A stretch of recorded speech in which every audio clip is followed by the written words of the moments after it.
WHS, and welcome to your BDTV announcements. I'm Alex Blancato. And I'm Pat Cunningham. Thank a WHS teacher or staff member. The PDSO created a Google form to allow students to send a thank you note to a staff member of their choice. This form was emailed to all students. Take a minute to fill this out for your favorite teachers.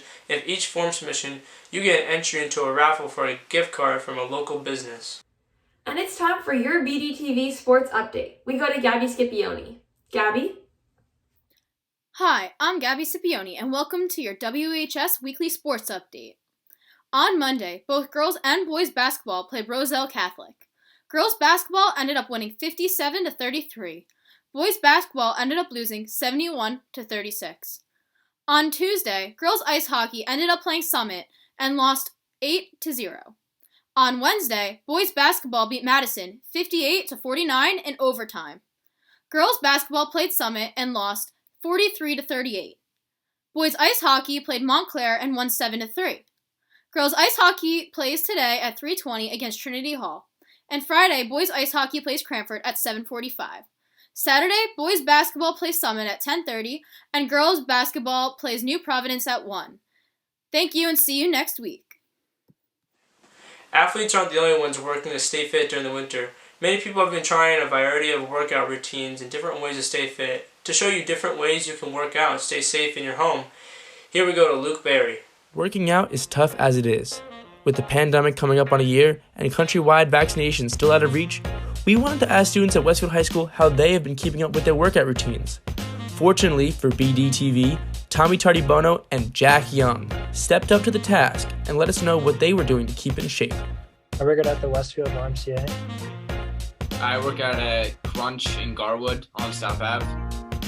During the pandemic, there was obviously a lot of free time, and I wanted to not just waste it, I wanted to take the opportunity to better myself physically. Honestly, it's to just get as strong as possible and become more happy and confident in my own body.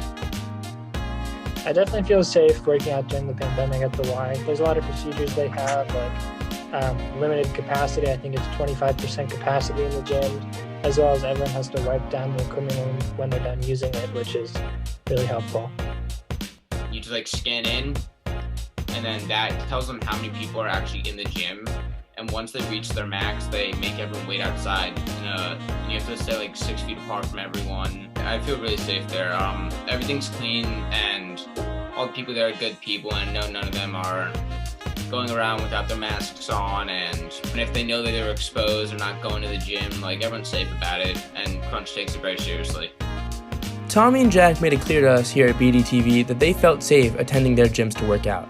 But Jack had some more to say on the subject.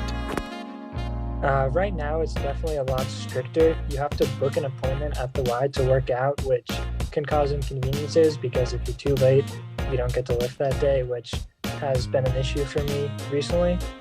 As well as that, it's hard to do high-intensity workouts in a mask. Obviously, it's understandable that you have to wear a mask, but it can make it a little bit difficult. We also were able to ask Jack and Tommy how they felt about others working out. I don't think everyone should work out. It's whatever they want. If they're happy with what they look like in their body and what type of shape they're in, then I don't think they need to work out. It's all just preference. I wanted to get in better shape, so that's why I started working out, dieting hard, and just trying to make a real change in my life. But it's whatever floats their boat. It's not everyone needs to work out. It's just a personal preference. Yeah, I definitely think everyone should be working out. It's definitely helpful to focus on your physical and mental health in a time like this when it might be hard to stay active. People around the world are returning to normalcy as bans get lifted and restrictions ease. Unfortunately, that means getting rid of that quarantine 15. But living a healthier lifestyle is not a bad idea for anyone. It just means less Doritos and more cardio. It's time for your highly anticipated feature of the week. For this newest episode, we go to your weekly hosts, Henry Stewart and Will Oleg.